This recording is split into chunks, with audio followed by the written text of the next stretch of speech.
Hi, welcome to V five news. Yellareddy మున్సిపాలిటీలోని దుంపల మంజుల శంకర్ గారితో ఉన్నాము. వాళ్ళు కౌన్సిలర్ అభ్యర్థిగా కాంగ్రెస్ పార్టీని పోటీ చేయదలుచుకున్నారు. చెప్పండి అన్న, మీరు కౌన్సిలర్ అభ్యర్థిగా ఎందుకు పోటీ చేయదలుచుకున్నారు? ఎందుకోసం అనిపించింది? కాంగ్రెస్ పార్టీ అభ్యర్థిగా నేను ఉన్నాను కాబట్టి ఇప్పుడు మన మదనన్న గెలిచిన నుంచి అభివృద్ధి పనులు ఇవన్నీ చూస్తుంటే చాలా ప్రజలంతా ఆకర్షితులు అయిపోయారు.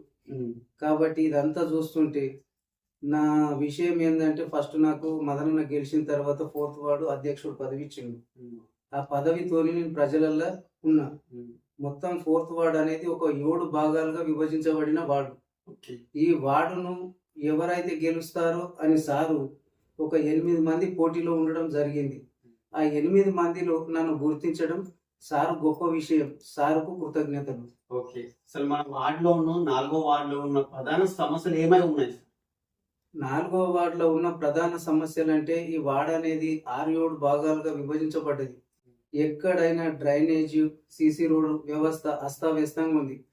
రీసెంట్ గా మొన్న ఒక 2-3 మంత్స్ కింద చాలా రోడ్లు 720 మీటర్ల రోడ్డు, ఒక 400 మీటర్ల డ్రైనేజ్ ఇవ్వడం జరిగింది నాకు సారు. మన 4th వార్డులో మనం చేపించినాం. ఆ పనులు చేసినవి చూసి మన కాంగ్రెస్ పార్టీకి ప్రజలు ఆకర్షితులై ఉన్నారు. సారు చేసిన అన్ని పనులు చూసి అంత ఆకర్షితులై కాంగ్రెస్ వైపు చూడడం జరుగుతుంది. ఓకే, ఒకవేళ కౌన్సిలర్ అభ్యర్థిగా గెలుపొందితే ప్రజలకు మీకు ఏ విధంగా ఉంటుంది? మరి రోడ్డు డ్రైనేజ్ సమస్యలపై ఎలాంటి చర్యలు ప్రణాళిక రూపొందించే అవకాశం? కాంగ్రెస్ పార్టీ అభ్యర్థిగా నేను గెలిస్తే ప్రజలు, నేను ఒక 4th వార్డు అధ్యక్ష పదవిలో ఉన్నా, ప్రజలు నన్ను పేరు పేరున పిలవడం జరుగుతుంది.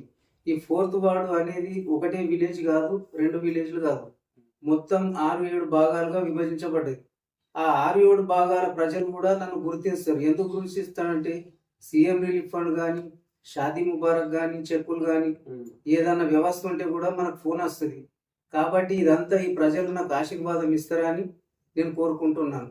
ఇందిరామ్మ ఇల్లు, ఆసరా కానీ, సీఎం లబ్ధి చేరుకున్న మీ వార్డులో తీసుకున్నారు? మా 4వ వార్డులో 18 ఇందిరామ్మ ఇల్లు, డబుల్ బెడ్రూమ్ లో ఒక 25 ఇవ్వడం జరిగింది సారు. ఇవి 18 ఇళ్ళు అనేటివి కూడా అన్ని కన్స్ట్రక్షన్ లో ఉన్నాయి. ఒకే ఒక ఇల్లు దేవునిపల్లిలో ఇచ్చినాము, అది సైట్ ఓపెన్ అయితే లేదు. ఆ ఒక్క ఇల్లు ఆగింది. అది కూడా రేపో మాపో ఎలక్షన్ కోడ్ వాగానే ముగ్గు వేయించడం జరుగుతుంది. ఓకే, చివరిగా మీ వార్డు ప్రజలకు ఏం చెప్పాల్సిన ఓటు విషయం?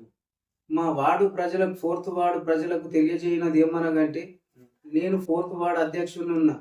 మదన్ మోహన్ సార్ గెలవంగానే నాకు ఇది ఒక పదవి ఇచ్చిండు. మంచో చెడో చెయ్యు అని చెప్పేసి నాకు ఒక అధ్యక్ష పదవి ఇచ్చిండు.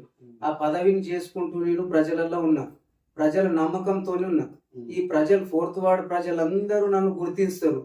ఈ గుర్తింపు సార్ కూడా గుర్తించిండు. సార్ గుర్తించి 6-7 మంది అభ్యర్థులు ఉన్నాక కూడా నాకు కౌన్సిలర్ బీఫామ్ ఇవ్వడం సార్కు ధన్యవాదములు, కృతజ్ఞతలు. ఓకే, ఇది పరిస్థితి. థ్యాంక్ యూ, ధన్యవాదాలు. 4th వార్డు ప్రజలకు నేను రుణపడి ఉంటా.